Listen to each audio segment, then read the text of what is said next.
The Epic of Gilgamesh, A Journey Through Myth and Mortality.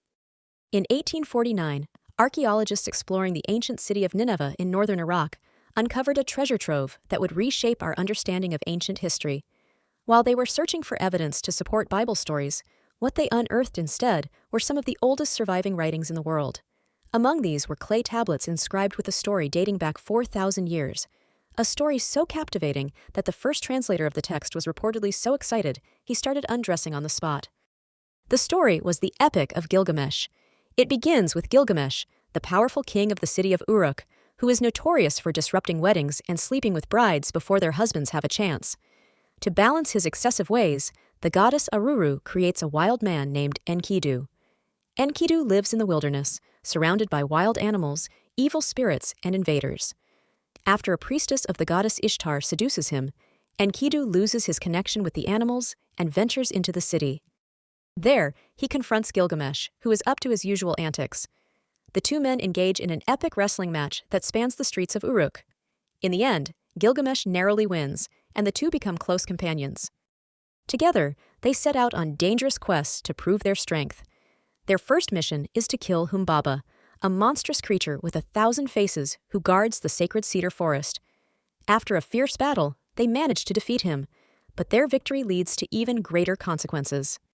The goddess Ishtar, smitten with Gilgamesh, makes a romantic advance toward him. Knowing her fickle nature, Gilgamesh refuses. Enraged, Ishtar unleashes the Bull of Heaven to devastate Uruk. Gilgamesh and Enkidu slay the beast, but in retaliation, the gods strike down Enkidu. He dies and descends into the shadowy underworld known as the House of Dust, where souls endure an eternal, miserable existence. Devastated by his friend's death and terrified of his own mortality, Gilgamesh embarks on a perilous journey to find immortality. He travels beyond the cosmic mountains, encountering scorpion people and trees made of gemstones, until he reaches the end of the world, where he meets a goddess named Shiduri. She tells him that immortality is impossible and that humans should live fully while they can. But Gilgamesh is undeterred.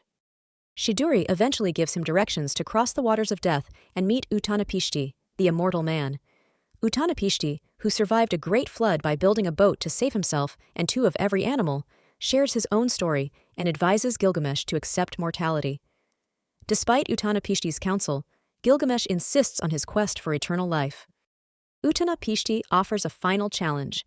If Gilgamesh can stay awake for 7 days, the gods may grant him immortality, but Gilgamesh falls asleep instantly. Undeterred, Utanapishti tells him of a magical plant at the bottom of the ocean that can grant eternal youth. Gilgamesh successfully retrieves the plant, but on his way home, a snake steals it, symbolizing the fleeting nature of life. Upon returning to Uruk, Gilgamesh gazes upon his beautiful city and finally comes to terms with his mortality.